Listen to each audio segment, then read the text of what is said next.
I had been going through a tough time lately. Everything had started off well. I had a steady job, good money, and was in a relationship. Or at least I thought I was. The issue with my relationship was clear. It wasn't really a relationship at all. It felt more like a one-sided pursuit. I was always chasing after her, trying to make it work, while she seemed to be splitting her attention between me and someone else. I knew it. She knew it. But neither of us had the courage to admit it until one day she did. She bluntly told me that she never truly loved me, and hearing that destroyed me. That was when I realized I needed a break. I needed time to clear my head. I had planned to meet up with my friend Kyle, but when I arrived at his apartment, it was empty. I wasn't sure why, but I assumed he was out with friends. Then I noticed something strange. His car wasn't outside. No one was home. And I hadn't heard anything about him leaving. I probably should have asked, but I wasn't in the mood to think clearly. I was fed up with everything. The constant drama, the fake relationships, and the pain of realizing I wasn't enough for someone who should have had my back. So, I stood on the doorstep for a moment, staring at the door. I wasn't sure what I wanted, but then I saw a movement through the frosted glass. Before I could stop myself, I knocked. When the door opened, there she was. Mary, Kyle's mum. I was caught off guard. She wasn't someone I had expected to see. She was around 45. Though honestly, you wouldn't have guessed it by how she looked. She had a presence about her. A confidence that made her appear younger than she was. She was attractive. Far more than I had ever realized before. And for some reason, in that moment, she seemed even more striking. "Hey, Charles," she said, her voice warm but puzzled. "What are you doing here? Kyle's not home." I laughed awkwardly, running my hand through my hair. "Yeah, I know. I wasn't sure where he was, but I needed someone to talk to." Mary gave me a curious look, but stepped aside, letting me in. I don't even know why I went in. I just needed something to distract me from how badly I was feeling. We sat in the living room. The conversation started slow, but soon she asked me what was wrong. I guess it was one of those moments where the alcohol loosened me up, and I said things I never thought I would. Before I even realized it, the words were out. "I like you, Mary," I blurted. "I've always thought you were beautiful. I know it's crazy, but I had to say it." She was quiet for a second, and I felt my face flush as I realized what I'd just said. I didn't expect her to respond right away, but she didn't seem angry or shocked. She just nodded and said, "You've had too much to drink, Charles. You should get some rest. You're probably not thinking straight." She didn't reject me outright, but she didn't encourage me either. I didn't know how to take it. So I just nodded, muttering something about needing to go home. But I stayed there a little longer, staring off into space. Eventually, I got up, thanked her for letting me in, and stumbled back to my apartment. The next morning, I woke up feeling like garbage. The room was spinning, and I couldn't remember much about the night before. The only thing that stood out was seeing Mary, her kind face, and my embarrassing confession. My head was pounding, and I had no idea how to feel. Had I really said that? Did I mean it? Then my phone rang. It was a call from Mary. "Hey," she said, her voice calm. "How are you feeling?" I rubbed my temples, trying to piece together what had happened. "Better, I think. I'm sorry about last night. I didn't mean to." "No need to apologize," she interrupted. "But I've been thinking about what you said, and I don't think it was just the alcohol talking. I think you meant it." Her words hit me like a ton of bricks. She wasn't brushing it off. She was acknowledging it. That changed everything. I swallowed hard, trying to figure out how to respond. I was still a little shocked, but something inside me clicked. "I'm serious," I said, my voice steady. "I've thought about it for a while now." There was a long pause on the other end of the line. I couldn't tell what she was thinking, but I felt a shift, a new kind of energy in the air, and I knew things were about to change. The next few days felt like a blur. I didn't know what I expected after that phone call with Mary.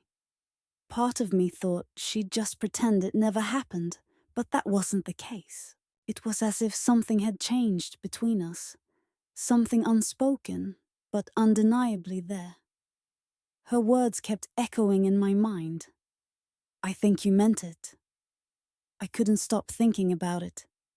And suddenly, I couldn't get her out of my head. I couldn't focus at work. Every time I tried to concentrate on something, my thoughts drifted to her face, her calm voice on the phone. I wondered if she was thinking about me the same way. Was it possible that she felt the same? Or was I just fooling myself? I had no idea, and the uncertainty was driving me mad. The truth was, I didn't know how to handle what was happening. On one hand, she was Kyle's mom, and that made everything complicated. I had no right to feel this way about her. But on the other hand, I couldn't deny the connection I felt. It was real. It wasn't just a fleeting crush. It was more than that. I wanted to talk to her again, to understand what this meant. The opportunity came a few days later when I was walking home from work. I passed her street and instinctively glanced at her house. That's when I saw her standing by the window, looking out as if she was waiting for something or someone. I hesitated for a moment, unsure whether I should approach. But then a surge of courage took over me. I needed to know where we stood. I needed to see her face to face. I rang the doorbell, my heart pounding. The door opened a moment later, and there she was. She smiled softly, but there was something different in the way she looked at me now, something that made my stomach flutter. "Charles," she said, her tone warm but a little cautious. "What's up? Everything okay?" I nodded, swallowing my nerves. "Yeah, I want to talk. I've been thinking a lot about what we said the other day, and I don't want things to be weird between us." She stepped aside and let me in. "Come on in," she said, her voice gentle. I could tell she was choosing her words carefully, unsure how to proceed. We sat down in the living room again, the same spot where everything had started. It felt oddly familiar, but this time there was an unspoken tension in the air, a spark that I couldn't ignore. I tried to relax, but I could feel my palms sweating. I was nervous, but I couldn't let that stop me. "Mary," I started, my voice steady despite the whirlwind inside me. "I don't know what this is, but I can't keep pretending like it's nothing. I really like you, and I'm serious about this. I'm not just saying this because of what happened the other night." She looked at me for a long time, her eyes searching mine. I could see the conflict in her expression, the hesitation. For a moment, I thought she might shut me down completely. But then she surprised me. "I know you're serious," she said quietly, almost a whisper. "And that's what makes this so complicated." I waited, holding my breath as she paused. "I care about you too, Charles," she continued, her voice shaking now, like she was admitting something she wasn't sure she should. "But we can't just jump into this without thinking about what it means. You're Kyle's friend, and I'm his mother. There's so much that could go wrong." I nodded, understanding the weight of what she was saying. I knew the boundaries we were crossing. But despite everything, I couldn't ignore how I felt.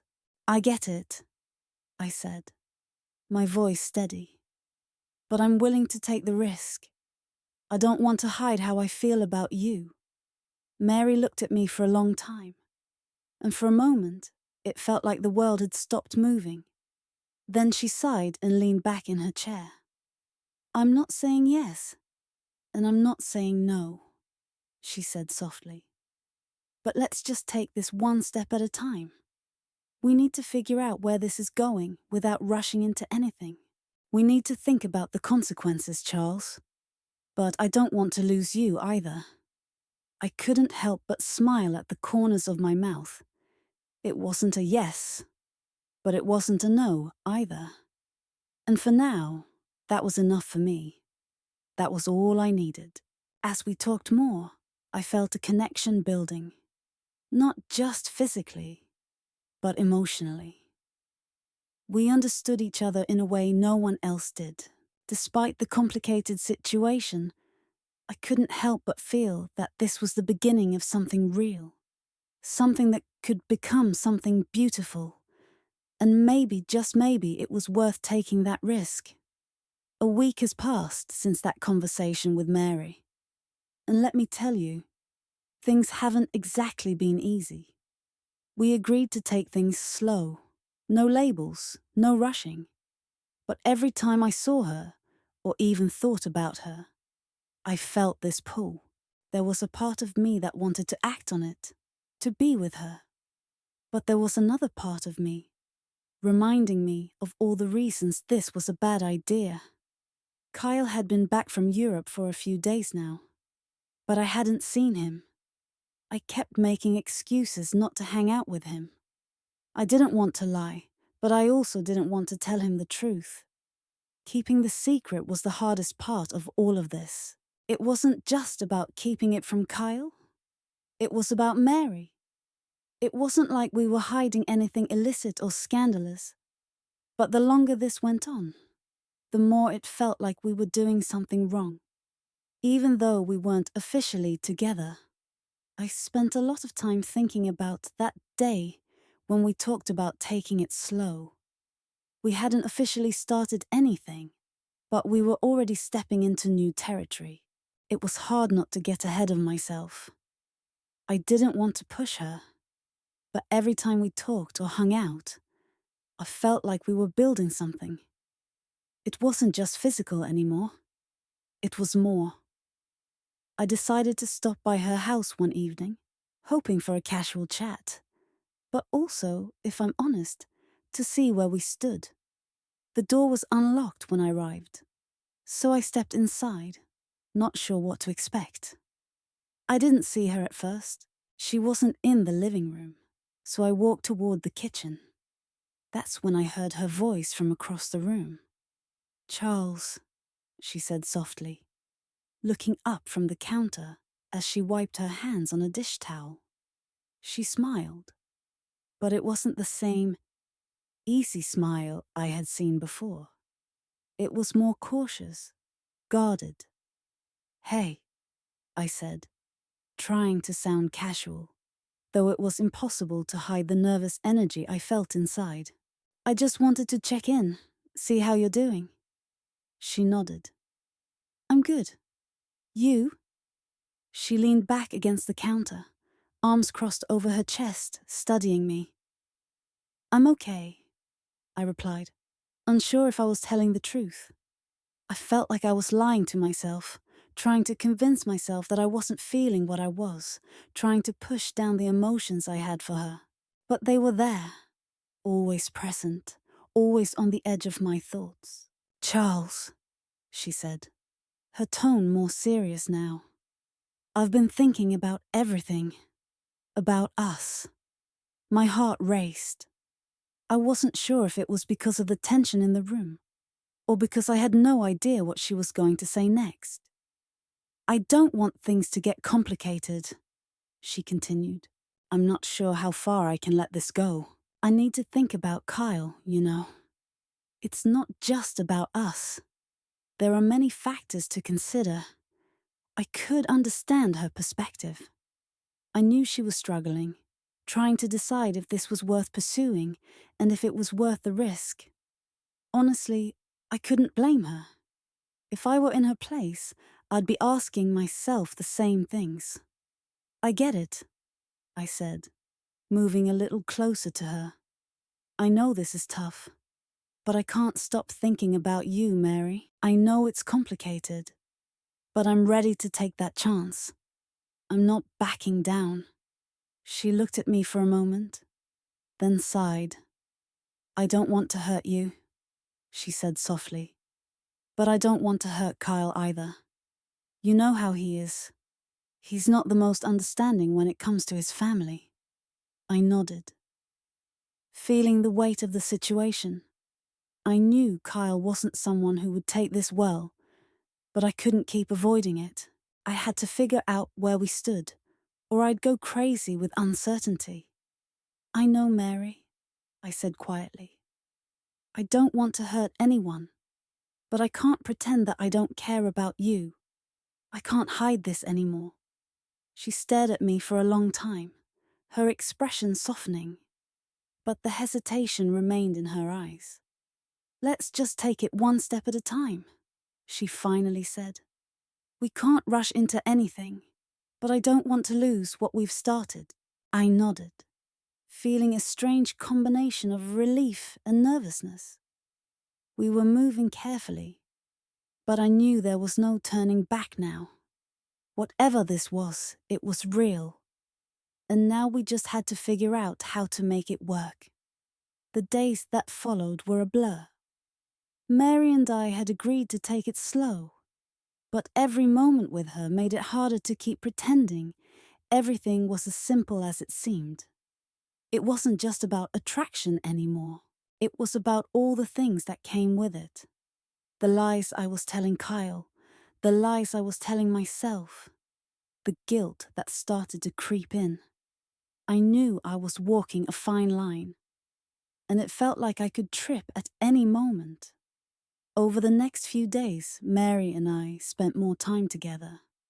We'd grab coffee, take long walks, even talk late into the night. It wasn't a secret relationship, but it wasn't public either. We were still pretending to be just friends, but the connection between us was undeniable. She seemed as conflicted as I was.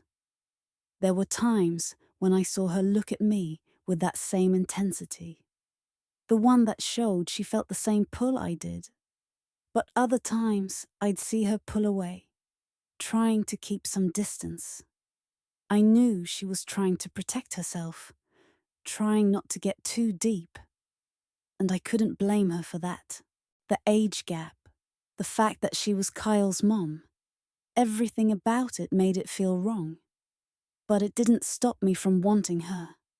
About 5 days after our conversation, Kyle came over to my place. He'd been back from Europe for a while, but we hadn't had much time to catch up. I knew this moment was coming. Him asking why I'd been distant lately. I just didn't expect it to happen so soon.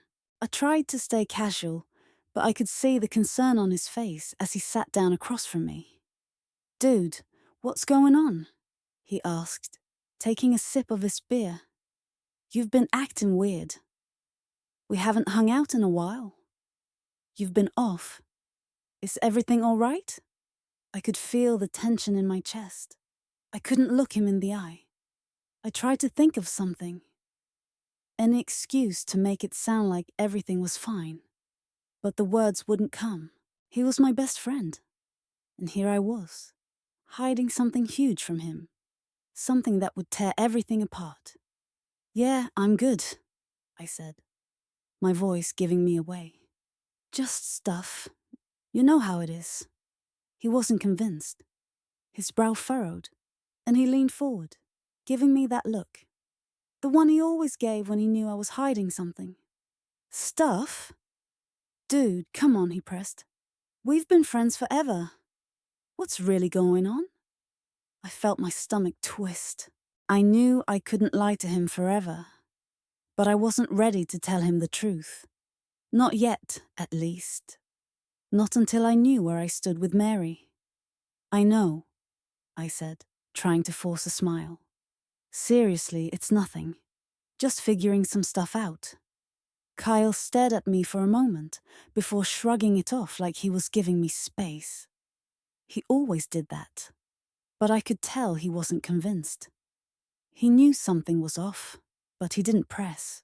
All right, whatever you say, he said, leaning back in his chair. But if you need to talk, you know where to find me. I nodded, grateful for his understanding, but the weight of my secret felt heavier than ever. The last thing I wanted was to hurt him, but I couldn't ignore how I felt about Mary. After Kyle left that night, I decided to go to Mary's house. I needed to talk to her, figure out what was going on between us. I couldn't keep pretending everything was fine when it wasn't. I had to confront the reality, even if it meant facing the consequences. When I arrived, she was waiting for me by the door. She looked at me for a moment before stepping aside to let me in. "Charles," she said softly, her voice carrying a hint of something I couldn't quite place. "We need to talk." My heart started to race. This was it. The moment when everything would come to a head. I followed her into the living room, where we sat on the couch. She didn't speak at first, just staring at the floor as if she were gathering her thoughts.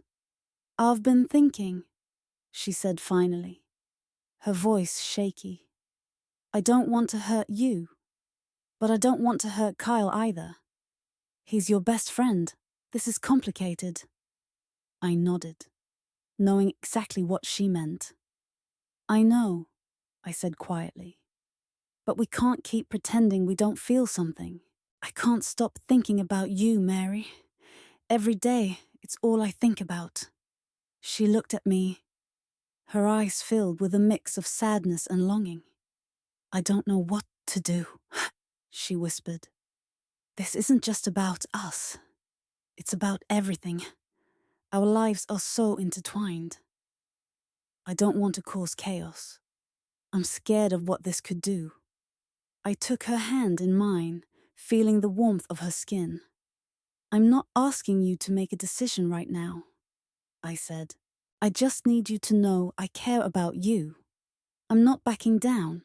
I want to see where this goes." She stared at me for a long moment, her lips trembling, then sighed, the tension in her shoulders easing slightly. "I don't know what the future holds," she said softly, "but maybe we can take this one step at a time and see where it leads." It wasn't a yes, but it wasn't a no either. And for now, that was enough. I wasn't sure where this would go, but I knew one thing for sure. I wasn't ready to let her go. Life can be funny sometimes, throwing you into situations you never imagined yourself in. You think you have everything figured out, then something happens that changes everything. Mary and I had been dancing around this thing, unsure of how we felt. But I knew deep down we couldn't keep pretending. We couldn't keep acting like everything was casual when it was clear that we were in something real. The night before, I came home feeling more conflicted than ever. I hadn't spoken to Kyle much, but I could feel the tension growing between us. He was starting to notice something. Maybe it was the way I was acting around him, or the fact that I couldn't look him in the eye anymore. Whatever it was, I knew it was only a matter of time before he'd ask the question I wasn't ready to answer. Then, early the next morning, I got a call from Mary. "Charles, we need to talk," she said. Her voice wasn't trembling like it usually did when she was nervous. This time, it was firm and direct. "I think it's time to make a decision." I felt my stomach drop and my heart raced. For the first time, I realized how much I was dreading what she had to say. I met her at her house an hour later, and we didn't waste time. She was already sitting on the couch when I walked in. Her face was serious, but there was a softness I hadn't seen in a while. It was the same look she had when we first started talking. The mix of hesitation and hope. "I've been thinking about everything, Charles," she began, her voice steady. "I know what this is. I know what I feel for you, but I also know what it means. I can't keep living in limbo. I can't pretend this isn't complicated." I sat down next to her, trying to swallow the lump in my throat. "Mary, you don't have to explain yourself," I said. "I know what I feel. I'm not asking you to change your life for me. I'm just asking you to be honest. With me and with yourself." She looked at me, her eyes searching mine. For the first time in a while, there was no hesitation. She knew what she wanted, and so did I. "I want this," she whispered. "I want to be with you. I'm scared, Charles. I'm scared of what it'll do to everything. But I can't keep pretending." I exhaled, realizing I had been holding my breath. It felt like a weight lifted off my chest. She wanted this. She really wanted this. "I don't know what will happen next," she continued, her voice barely audible. "But I'm ready to face it with you. Whatever comes next, we'll deal with it together." That was it. That was the moment when everything shifted between us. It wasn't about fear anymore. It wasn't about complications or doubts. It was about us, and I was ready to face whatever came our way. Later that evening, Kyle stopped by my apartment. I'd been avoiding him, trying to keep my distance. But I knew I couldn't avoid the inevitable. He walked in without knocking, like always, and immediately noticed something had changed. "Dude," he said cautiously, "we need to talk. I know something's going on. I'm not stupid." I ran a hand through my hair, already knowing what I had to do. "Yeah," I said, trying to keep my voice steady. "We do need to talk." I told him everything. About Mary, about how we felt for each other, how complicated it was, and how much I didn't want to hurt him, but how I couldn't ignore what was happening. He was silent for a long time.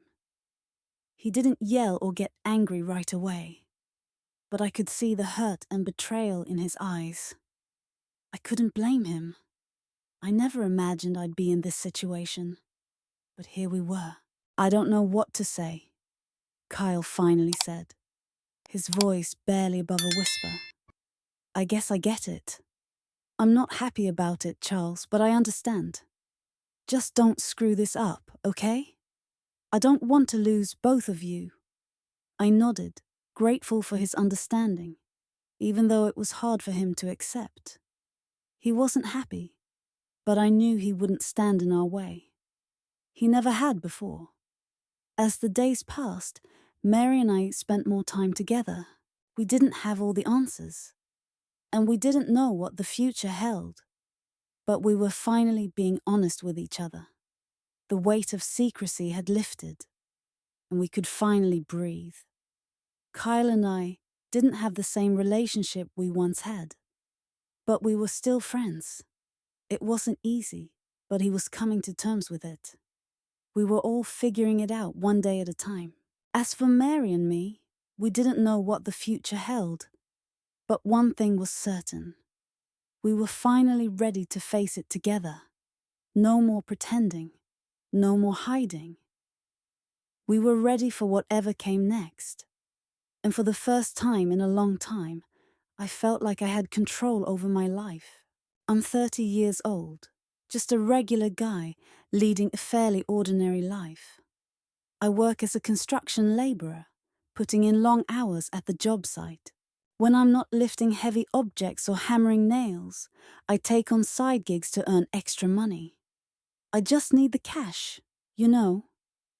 I'm not married, I don't have a girlfriend, and honestly, I never have the time for anything serious. My focus is always on work. It's all I really know. I'm not complaining, but sometimes it gets lonely. I'm not the type to get caught up in drama, and I keep things casual with my neighbors.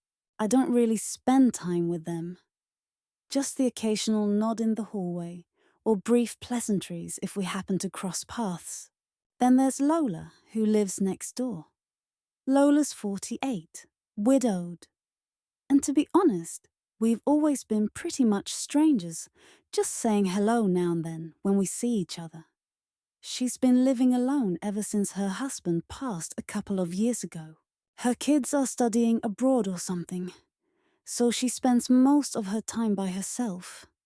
I've always thought she was kind of interesting in her own way, but we never really had any deep conversations. One day, I'm walking back to my apartment after work, exhausted, and I notice Lola outside.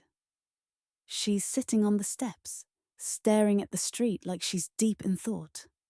It's a quiet evening, with the sun about to set. I don't usually stop and chat with her, but something felt different today. So I walk over, say, "Hey," and she looks up at me with a slight smile. We start talking about the weather, work, the usual small talk, but then out of nowhere, I make a comment. Maybe I was just tired or something, but I didn't think much of it.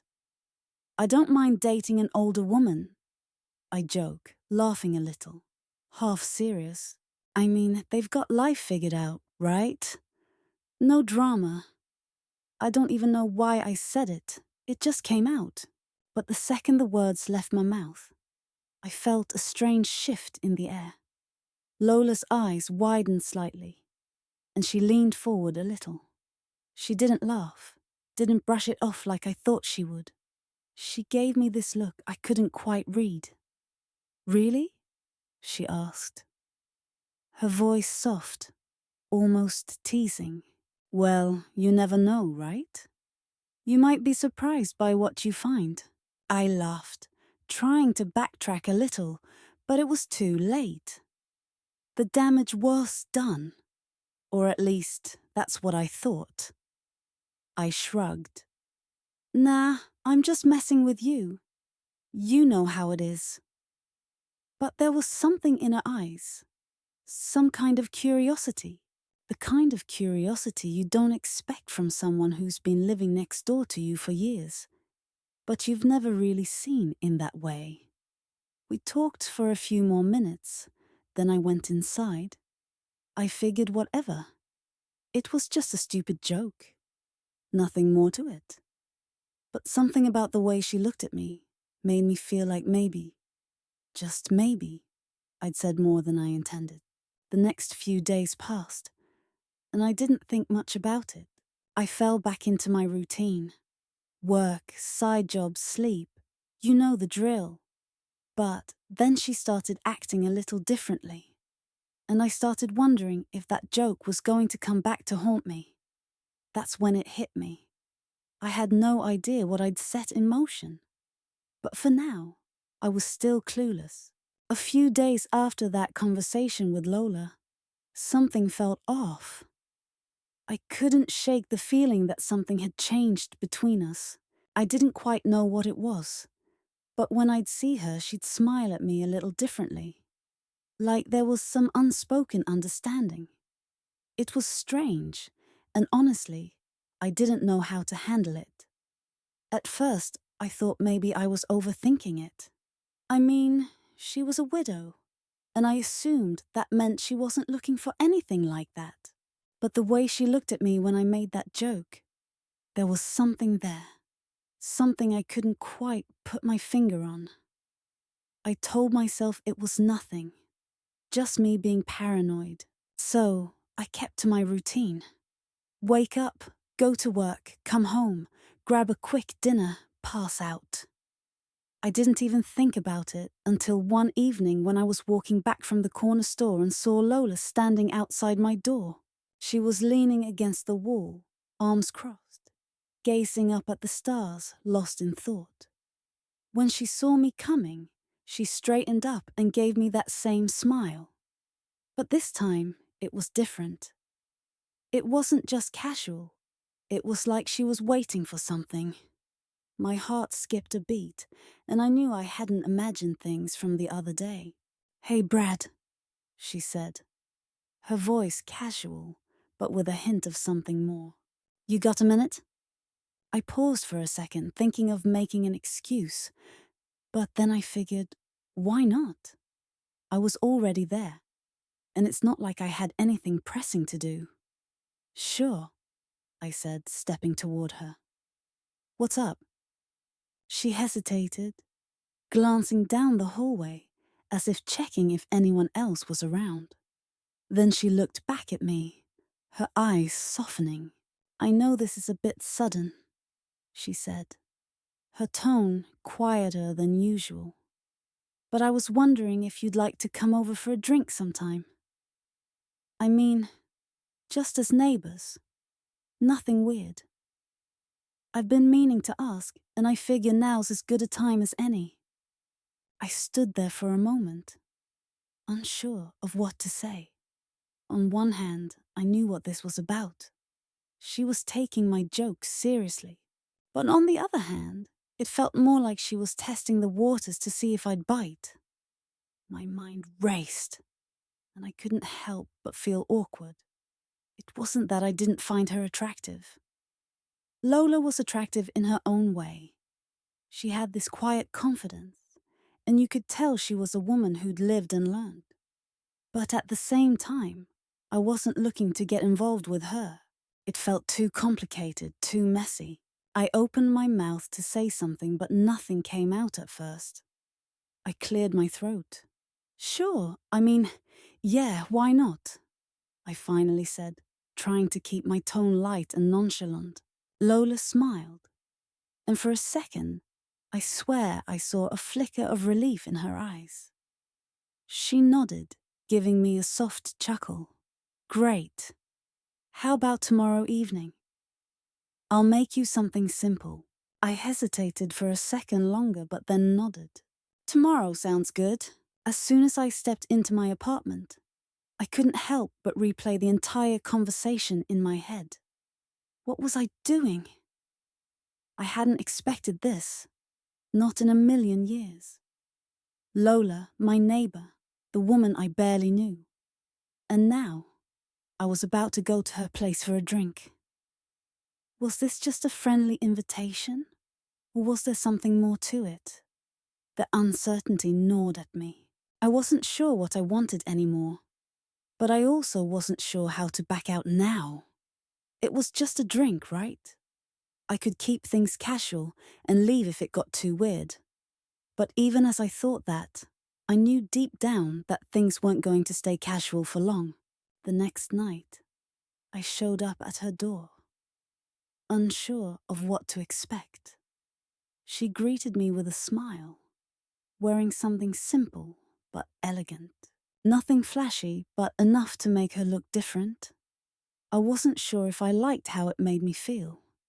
I tried to brush it off, but something in the pit of my stomach told me I wasn't prepared for whatever this was going to be. Lola led me inside, and the conversation started easily enough. Small talk, work, the weather, you know, the usual. But with each passing minute, I could feel the tension building between us. Every time she laughed at something I said, I noticed how her eyes lingered a little longer than usual, how she moved just a bit closer than necessary. And as much as I tried to convince myself that this was no big deal, that it was just two neighbors having a drink, something told me I wasn't going to be able to walk away unscathed. The night started innocently enough. Lola and I had a drink, a glass of wine, nothing too fancy. We sat in her living room, the light from a single lamp casting a soft glow over the space. It wasn't a big place, but it was cozy and simple. She had a warm, inviting vibe, and I could tell she'd created this space for herself. There were pictures on the walls, framed photos of her and her late husband, some of her kids when they were younger.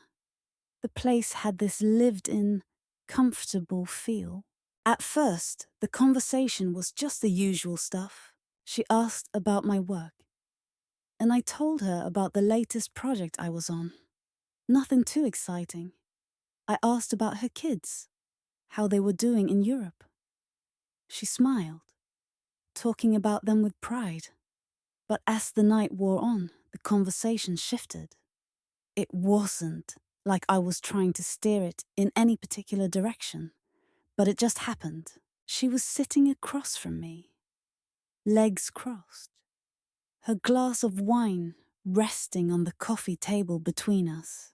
Her body language was relaxed, but her eyes, those eyes, seemed more focused than before, like she was really looking at me. There was a quiet intensity there, something that made me uneasy. "You know, Brad," she said, breaking the silence, "I'm not going to pretend that I don't notice when someone's attractive. You're a good-looking guy." She paused, as if waiting for me to react. I chuckled awkwardly, trying to keep things light. "Thanks, I guess. You're not so bad yourself," I said, raising my glass to her. But then she leaned forward slightly, her tone softening. "It's not just about looks. It's about chemistry. About the way people connect." I felt my stomach tighten. The air between us seemed to shift, like the temperature had dropped a few degrees. I didn't know if I was supposed to say something or just let her talk. The wine had hit me harder than expected, and I was suddenly aware of how close we were sitting. I shifted in my seat, trying to find a comfortable position, but I couldn't shake the feeling that this was turning into something more. "I don't know what you're getting at," I said, trying to sound casual, but I could hear the slight tremor in my voice. Lola smiled, and it was different this time.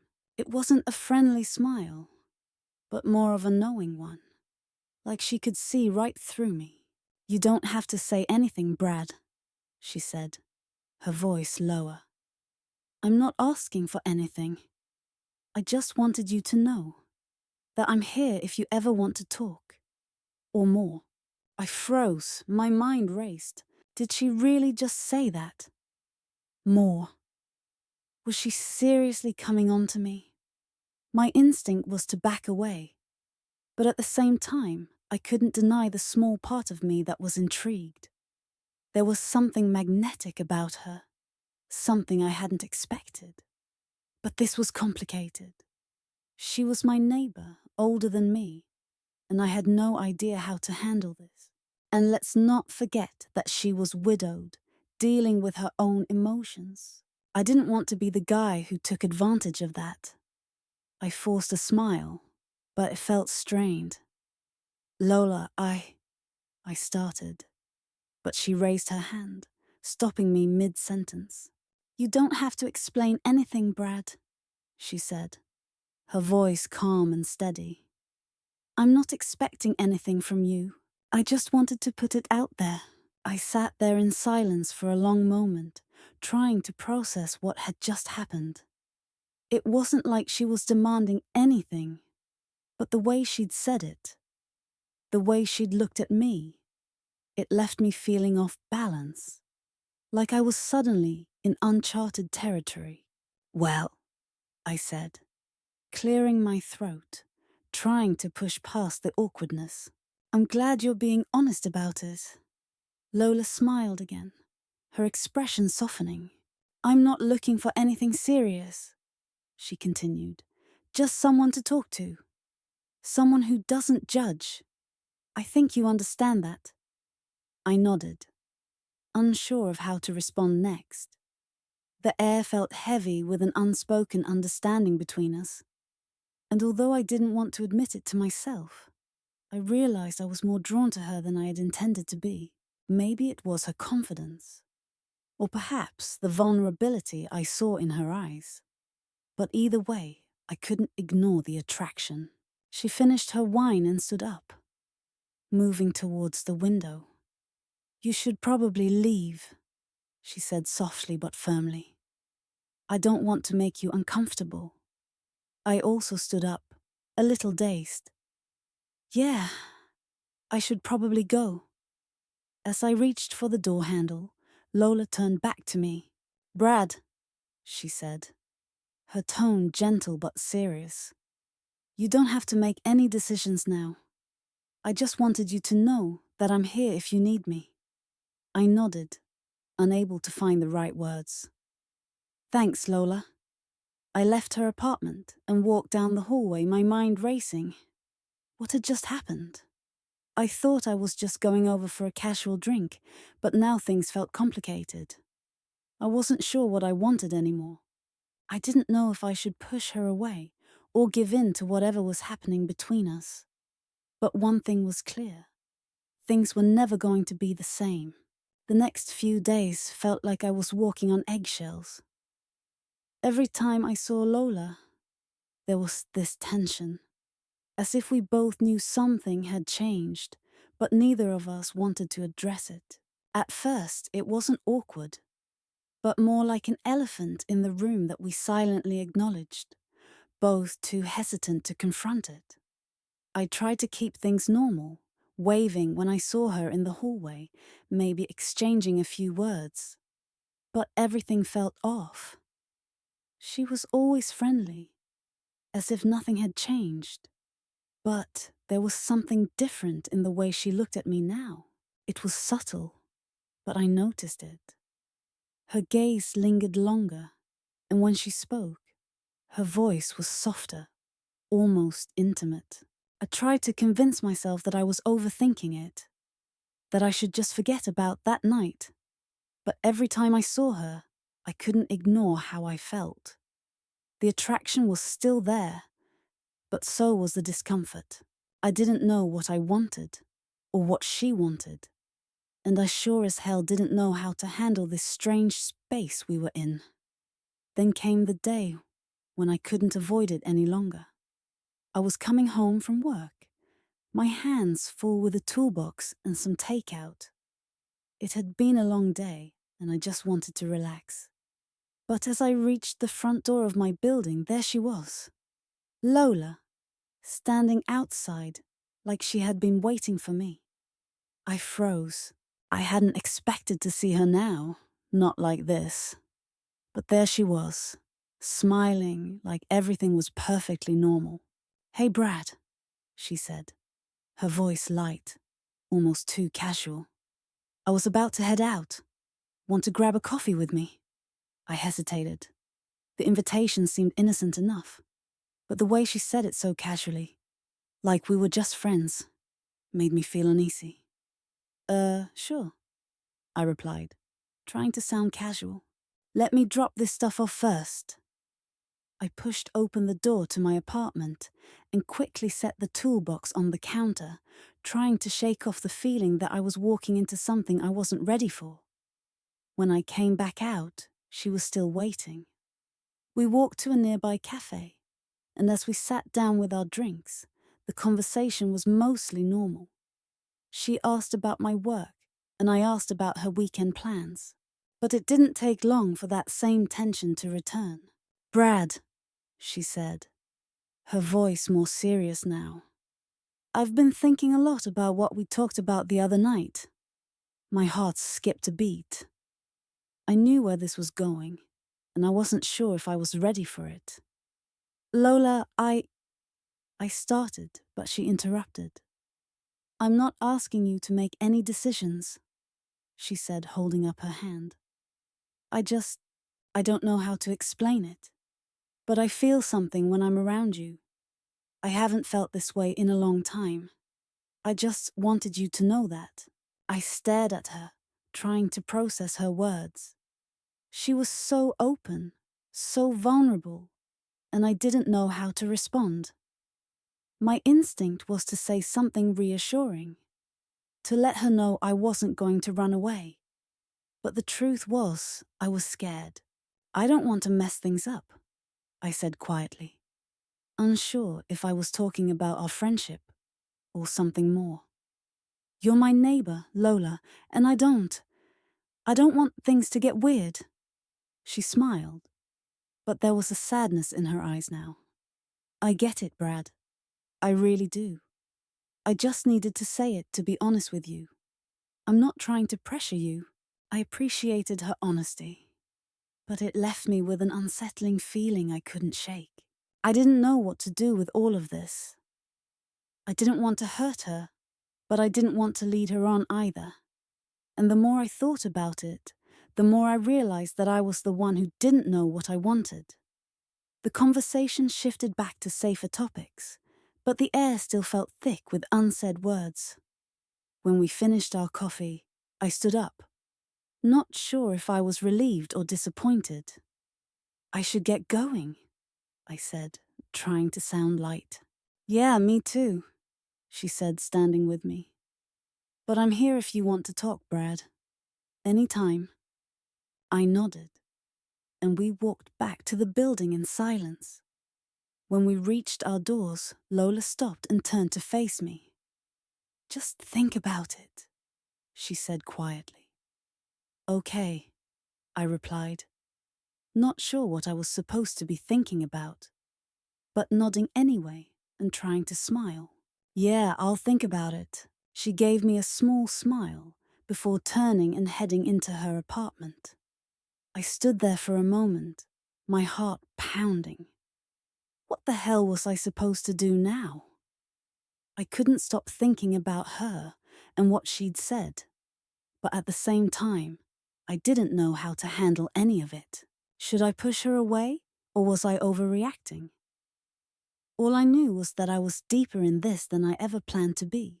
A few days passed since my coffee with Lola, and I couldn't stop thinking about it. I kept replaying her words, her vulnerability, the way she looked at me. I told myself I had made it clear that I wasn't ready for anything more than a friendly relationship, but something kept gnawing at me. Every time I saw her, I felt like I was lying to myself. The next evening, I found myself standing outside my apartment, staring at her door. My heart raced, and my palms were sweaty. I didn't want to keep avoiding this. I needed closure, not just for her, but for me. I had to figure out what I wanted and what was at stake if I kept dancing around the truth. I knocked gently and waited, the sound of my knuckles on the door feeling too loud in the silence. A few seconds later, she opened the door. Lola. Her eyes were soft and expectant, but I could see hesitation in her expression. She wasn't sure what I was going to say either. Hey, I said, forcing a smile. Can we talk? Of course, she said, stepping aside to let me in. Come on in. I walked into her apartment, and for the first time, I wasn't just a neighbor. I wasn't just the guy who joked about dating older women. I was the guy who had to make a decision. She offered me a seat on the couch, and we both sat down, a little more distant than before. The tension between us was thick now. No jokes, no distractions, just the two of us and this unspoken thing hanging in the air. Lola, I began, my voice shaky. I've been thinking about what you said the other day, and I think we need to have a real conversation about this. She nodded, her face unreadable. I've been thinking about it too, Brad. I took a deep breath, trying to steady my nerves. I don't want to hurt you. You've been kind to me. You've always been there. The last thing I want is to make things awkward between us, you know? She didn't say anything at first. She just sat there, looking at me with those quiet, understanding eyes. Finally, she spoke. I know you're not looking for something serious, she said. And that's okay. I get it. A weight lifted off my chest. But it wasn't relief. It felt like finality. This wasn't going to turn into something more. And somehow, that felt right. I don't know what I want, I admitted. But I know I don't want to drag this out. I don't want to be unfair to you. We're neighbors, and I don't want to mess that up. She smiled softly, but it wasn't the same smile I had seen before. It wasn't playful or flirtatious. It was sad, maybe even resigned. I appreciate your honesty, Brad. I really do. I didn't want to make things complicated either, and I think we're both better off not crossing that line. I nodded, my heart heavy. It wasn't what I wanted, but it felt like the right decision. There was a long pause, and I wasn't sure what to say next. I didn't want to leave on a weird note, but what else was there to say? We both knew where things stood now. No illusions, no more wondering. I'll respect that, I said finally. And I hope we can still be neighbors, you know. No weirdness between us. Of course, she replied, her voice steady. We'll be fine. I stood up, ready to leave. I wasn't sure what I expected to feel. Relieved, sad, confused. But all I knew was that it was over. We'd never be anything more than neighbors, and that was okay. As I turned to leave, Lola stopped me with a gentle hand on my arm. Brad, she said quietly, thank you for being honest. I needed that. I looked at her one last time before stepping out of her apartment. I closed the door behind me and leaned against it, taking a deep breath. It was done. It was over. And though it wasn't the outcome I had imagined, it felt like the right one. I walked back to my place, my thoughts scattered. Maybe a part of me would always wonder what might have been, but another part of me knew that we'd both be okay. Life would go on, and so would we. And as I reached my door and opened it, I knew one thing for certain. Sometimes the hardest choices are the ones that bring the most peace.